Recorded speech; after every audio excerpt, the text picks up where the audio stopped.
China's rubber-stamp parliament, the National People's Congress, has begun its annual meeting in Beijing.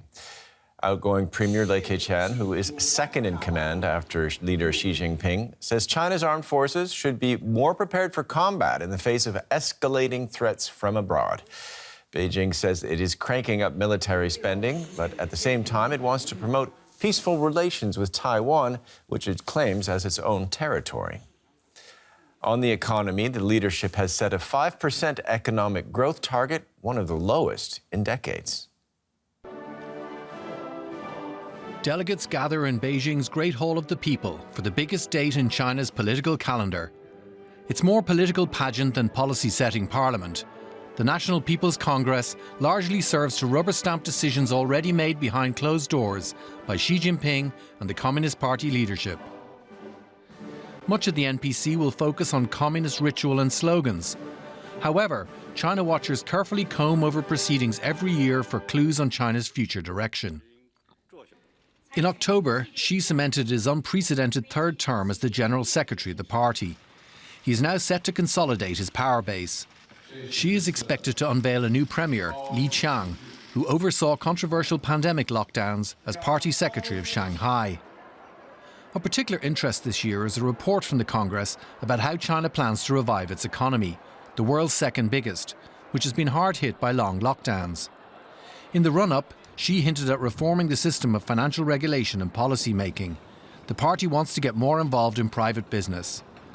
Leading tech tycoons like Alibaba founder Jack Ma and Baidu's Robin Li have been left off the list of delegates. Instead, the Congress is expected to focus on scientific research, aimed at boosting domestic production of semiconductors. And the backdrop to the Congress is growing tensions between China and the US. Washington fears that Beijing could start to supply Russia with weapons in Ukraine. And for more on this, let's speak now to journalist Fabian Kretschmer in Beijing. I just want to stop on one number, 5% as a growth target. Doesn't that seem modest to you? Well, it's not only modest, it's the lowest growth target since more than 25 years. And that signals two things, basically. On the one, the economic road ahead will be shaky. The situation is not easy.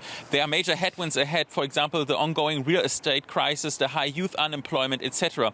But actually, setting out a rather modest growth target is also seen by many economists as a rather welcoming paradigm shift, because if you focus too much on numeric growth and only on the quantity of growth, it gives a lot of pressure to the economy, and now basically you have a lot of space and room for economic reforms, and those reforms will be necessary to transform the Chinese economy.